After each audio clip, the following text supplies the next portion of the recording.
अस्सलामुअलैकुम everyone, hopefully आप सब लोग ठीक होंगे और बहुत ही खुश होंगे। Welcome back to my YouTube channel, welcome back to a beautiful day. अच्छा जी, तो आज का हम अपना व्लॉग स्टार्ट करते हैं फ़जर की नमाज़ से। और सुबह की मॉर्निंग फ़जर की नमाज़ और इसके अलावा कुरान पाक की तिलावत से हो तो इससे बढ़कर और क्या ही हो सकता है। आप लोग भी कोशिश करें कि सुबह को जल्दी उठा करें, एटलीस्ट इतना तो जल्दी उठा करें कि आप लोग फ़जर की नमाज़ अदा कर सकें और इसके अलावा कुरान पाक की भी तिलावत कर सकें। अच्छा फ्रेंड्स, तो आज का व्लॉग बिल्कुल ही रैंडम होने वाला है और आज के व्लॉग में मैं आप लोगों के साथ अपनी रैंडम सी रूटीन शेयर करूंगी और इसके अलावा आप लोगों के एक दो क्वेश्चंस थे, मैंने सोचा कि उसको भी इसी व्लॉग मुझे वाइंड अप कर दिया जाए। अच्छा फ्रेंड्स, तो यहाँ पर मैंने सबसे पहले फ़जर की नमाज़ अदा की, उसके बाद अब मैं करने लगी हूँ कुरान पाक की तिलावत। मानो भी जब हम लोग सुबह फ़जर के टाइम उठते हैं ना, तो हमारे साथ ही उठती है और उठते साथ ही हमारे आगे पीछे घूमती रहती है कि मुझे खाने के लिए कुछ दो। और इसके बाद जब हम लोग फ़जर की नमाज़ अदा करते हैं और कुरान पाक की तिलावत करते हैं तो हमारे पास आकर बैठ जाती है। कभी कभार हमारे पास सुकून से आकर बैठ जाती है और कभी कभार बहुत ज़्यादा तंग करती है। तो यही सारी सीन्स हमारे मानों के चलते रहते हैं। उसके बाद मामा ने जो नाश्ते की प्रिपरेशन की, नाश्ते में मामा ने जो है वो चाय पकाई और इसके अलावा चाय बनाई और इसके अलावा पराठे वगैरह पकाए। आप लोग मुझे बताइए फ्रेंड्स कि आप लोग सुबह को हैवी नाश्ता करना ज़्यादा पसंद करते हैं या फिर जो है नॉर्मल हल्का फुल्का सा नाश्ता। और काफ़ी सारे ऐसे लोग होते हैं जिनकी सुबह जो वो पराठों के बगैर होती ही नहीं है, लेकिन मैं वो बंदी हूँ जिसकी सुबह चाय के बगैर नहीं होती। मुझे आप लोग कुछ भी ना दो, लेकिन चाय जो है ना वो मस्ट होनी चाहिए। सुबह के टाइम मैं लाजमी चाय और बाकी खाने खाती हूँ, जो कि मेरी मोस्ट फेवरेट आजकल बन चुकी है।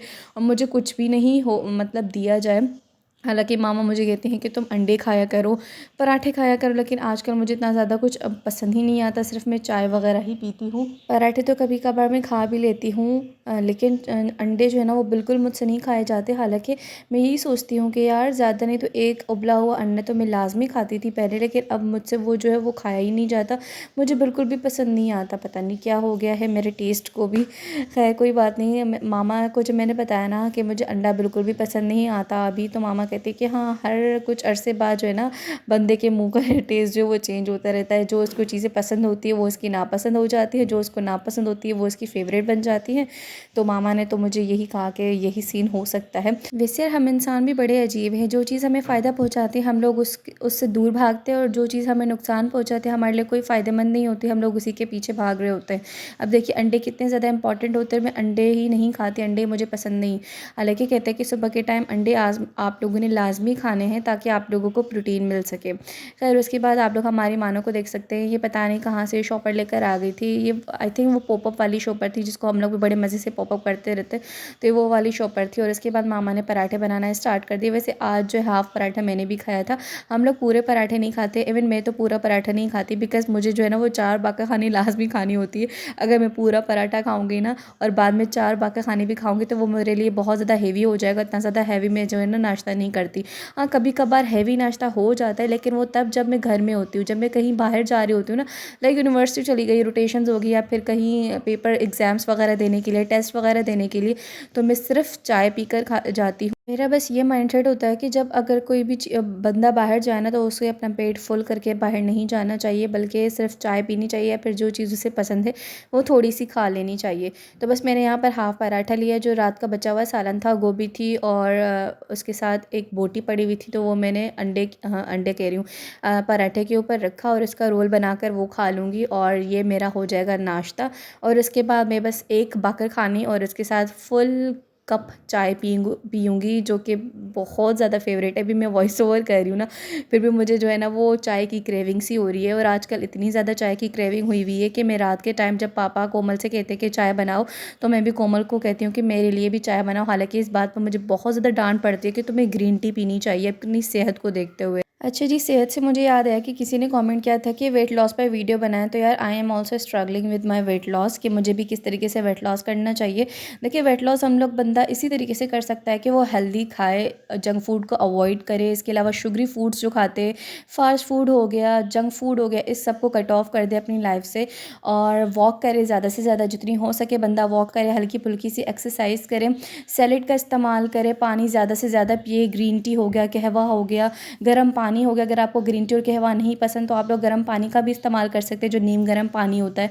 कलौंजी भी आप लोग इस्तेमाल कर सकती हैं। तो ये छोटी छोटी सी टिप्स होती है ना, जो कि जिनको आप फॉलो करते हुए अपना वेट लॉस कर सकते हैं। इसके अलावा रात को लेट नाइट तक नहीं खाना, जिस तरीके से आजकल हर किसी को क्रेविंग हुई होती है, लेट नाइट खाने की आदत पड़ जाती है, वो आप लोगों ने नहीं करनी। और रात का खाना खाकर लेटना नहीं है, बल्कि वॉक पर चले जाना है। जितना हो सके अपने आप को, अपनी बॉडी को जो है वो वर्कआउट में रखना है, बल्कि लेज़ी नहीं बनना। लेज़ी जब बंदा बनता है ना, तब भी उसका वेट बहुत ज़्यादा गेन हो जाता है। तो ये कुछ कुछ छोटी मोटी सी टिप्स है जिनको आप फॉलो करते हो अपना वेट लॉस कर सकते हो। और यकीन माने, इन छोटी छोटी टिप्स को फॉलो करते हुए मैंने काफ़ी हद तक अपना वेट लॉस कर लिया था। लेकिन उसके बाद कुछ ऐसा हो गया, यानी कि पढ़ाई वगैरह का सीन आ गया, सारा सारा दिन मुझे बैठ कर पढ़ना पड़ता था। तो इस वजह से मैंने फिर से अपनी जो है वो लाइफ मेरी डिस्टर्ब हो गई, और मैं उसकी तरफ ध्यान नहीं दे पाई। इसीलिए कहते हैं कि बंदा कंसिस्टेंट रहे। जो चीज़ आप लोग, फॉर एग्जांपल किसी चीज़ की तरफ आप लोगों ने फोकस रहना है, या फिर एक गोल सेट करना है, तो उस गोल को अचीव करके ही दम लेना है। मेरा क्या होता है कि मैं हफ्ता 2 हफ्ते चले 1 महीने तक मैं जो है वो अपनी हेल्थ का ख्याल रखती हूँ, फिर उसके बाद से दोबारा जो है वो लेज़ी बना स्टार्ट हो जाता है। तो मेरे साथ तो यही मसला है कि मैं थोड़ी सी लेज़ी हो जाती हूँ और इनकंसिस्टेंट हो जाती हूँ इस मामले में। तो अगर आपने वेट लॉस करना है, तो आप लोगों ने बस इन छोटी छोटी सी चीज़ों का ख्याल रखना है। इन छोटी छोटी सी चीज़ों का ख्याल रखते ही आप जो है ना फिर वेट लॉस कर सकते हो अपना। खैर, उसके बाद सफाई शफाई हम लोगों ने कर ली, कोमल ने मानो को नहला भी लिया, और यहाँ पर जो है अब मैं अपनी मूंगफली को एंजॉय करूँगी। मैंने भी अपना सारा काम कर लिया था। तो बस आजकल तो यही रहता है कि घर के काम जो कोमल करती थी, अब वो भी मेरे हिस्से में आ गए। ज़ाहिर सी बात है, अब मैं घर में होती हूँ तो सारा काम कोमल से तो नहीं करवाने। उसके बाद किसी ने पूछा कि आप ट्यूशन टीचर हैं और डॉक्टर बनने के बाद भी आप ट्यूशन जो है वो पढ़ाना कंटिन्यू रखेंगे या नहीं रखेंगे। तो सबसे पहले मैं आप लोगों के कन्फ्यूजन दूर कर लूँ कि मैं MBBS नहीं कर रही, बल्कि BA सर्जिकल टेक्नोलॉजी कर रही हूँ। और इसके अलावा अभी मैं ट्यूशन पढ़ाती हूँ, और मुझे ट्यूशन पढ़ाने का बहुत ज़्यादा शौक है। और इसके अलावा मैं ये कोशिश करती हूँ कि थोड़ी सी फाइनेंशियली इंडिपेंडेंट हो जाओ। एटलीस्ट अपने खर्चे जो है वो तो पापा पर मैं बोझ ना डालूँ, बल्कि उनको खुद पूरा करूँ।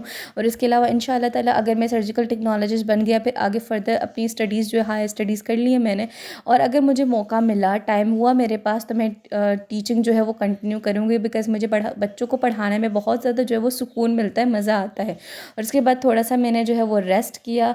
और आप लोग मौसम भी चेक कर सकते हैं, आजकल ऐसा मौसम हुआ है क्लाउडी सा, कि पता ही नहीं चल रहा कि कब सुबह हो गई, कब दोपहर हुई, कब शाम हो गई।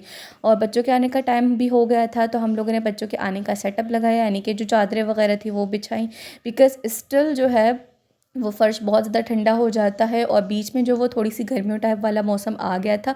लेकिन अब चूँकि बारिशों का सीज़न आ गया, तो वही जो है वो थोड़ी थोड़ी सी सर्दी स्टार्ट हो गई है। और यहाँ पर बच्चे भी आना स्टार्ट हो गए थे। आज मैंने बच्चों का टेस्ट लिया था, और बच्चों को मैंने कहा था कि जिसका अच्छा टेस्ट हुआ उसको मैं इनाम में कुछ दूँगी। तो बच्चों के लिए मैंने कुछ स्नैक्स, कुछ चिप्स वगैरह मंगवाए थे, और 1-2 अपने लिए भी मंगवा लिए। तो अगर आप लोग बच्चों को कहते हैं ना कि अगर आप अच्छा परफ़ॉर्म करोगे तो मैं आपको जो है वो इनाम दूँगी, तो बच्चे और ज़्यादा अच्छा परफ़ॉर्म करना स्टार्ट कर देते हो। रात के टाइम जो है पापा हमारे लिए हलीम लेकर आए थे, और उस रात इतनी ज़्यादा तेज़ बारिश हुई थी। मैं आपके साथ ये क्लिप थोड़ा सा शेयर करूँगी। बहुत ज़्यादा अचानक सडन बारिश हुई थी, हम लोग बिल्कुल भी एक्सपेक्ट नहीं कर रहे थे कि इतनी ज़्यादा बारिश होना स्टार्ट हो जाएगी। तो खैर बहुत ज़्यादा बारिश हुई थी, और कराची में पूरी सर्दियों में बारिश नहीं हुई, लेकिन उसके बाद जो है अभी बारिश हुई है, और बिल्कुल ही सडन बारिश। तो आप लोग मुझे बताइए कि आप लोगों की सिटी में बारिश हुई है, नहीं हुई, क्या सीन है वहाँ पर मौसम के? क्लाउडी सा मौसम है या फिर नॉर्मल सा ही मौसम है? और इसके बाद नेक्स्ट सुबह को भी जो है वो बारिश हुई थी। यहाँ पर फरहान ने वाइपर वगैरह लगा दिया था, मामा ने उसे कहा कि तुम वाइपर वगैरह लगा दो। और यहाँ पर भी जो है वो हल्की हल्की सी बारिश होना स्टार्ट हुई थी। कोमल कह रही थी कि अल्लाह करे बारिश हो जाए। मैं भी यही कह रही थी कि बारिश हो। कोमल को मुझे बारिश बहुत ज़्यादा पसंद, लेकिन फिर ये सोचा कि यार जिनके पास घर नहीं है उनका क्या होगा, तो उनके लिए भी सोचना पड़ता है, दुआएं करनी पड़ती है। और मामा ने जो है यहाँ पर फ्राई फ़िश और फ्राई आलू किए। तो फ्रेंड्स, ये था मेरा आज का छोटा सा व्लॉग। होपफुली आपको पसंद आया होगा। और गाइज़, अगर आपको हमारी वीडियोज़ पसंद आती हैं तो काइंडली वीडियोज़ को लाइक कमेंट और शेयर ज़रूर कर दिया करो। इसके अलावा अगर आप लोगों की तरफ से कोई कंटेंट है तो वो भी मुझे बताइएगा कि आप लोग किस टॉपिक पर, किस कंटेंट पर जो है वो वीडियोज़ देखना पसंद करेंगे, ताकि मैं उस हिसाब से व्लॉग्स वगैरह बना सकूँ। अच्छा फ्रेंड्स, तो आऊँगी मैं अपने नेक्स्ट वीडियो के साथ। तब तक के लिए आप लोग मुझे, मेरी फैमिली को ज़रूर अपनी दुआ में याद रखिए। अल्लाह हाफ़िज़।